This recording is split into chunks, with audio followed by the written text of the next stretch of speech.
ನನ್ನ ಪ್ರೀತಿಯ ಜನರೇ, ಕ್ರಿಸ್ತನು ನಮ್ಮೊಂದಿಗಿರಲಿ. ಕರ್ತನ ಧ್ವನಿಯು ಸ್ತುತಿಸಲ್ಪಡಲಿ.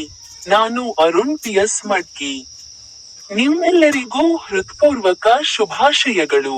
ಇಂದು ಅಕ್ಟೋಬರ್ 15ನೇ ದಿನದಂದು 2025ರ ತಿಂಗಳ 10ನೇ ತಾರೀಖಿನಂದು ಜಾರ್ಖಂಡ್ ರಾಜ್ಯದ ಲತೇಹರ್ ಜಿಲ್ಲೆಯ ಗಣೇಶಪುರ ಗ್ರಾಮದ ಆಳವಾದ ಹೊಲಗಳು ಮತ್ತು ಪರ್ವತಗಳ ನಡುವೆ ತಿಂಗಳ ಕೊನೆಯ ದಿನದಂದು ಯೇಸುವಿನ ಸಂತ ತೆರೇಸಾ ಅವರ ಹಬ್ಬದ ದಿನ.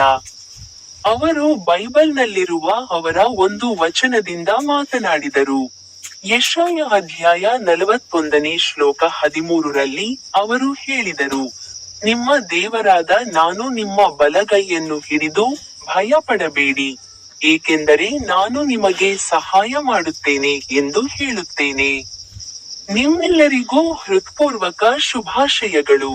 ಮತ್ತು ನನ್ನ ಯೂಟ್ಯೂಬ್ ಚಾನೆಲ್ನಲ್ಲಿರುವ ಹಾಡಿ ಬಟನ್ ಅನ್ನು ಕ್ಲಿಕ್ ಮಾಡಲು ಮರೆಯಬೇಡಿ.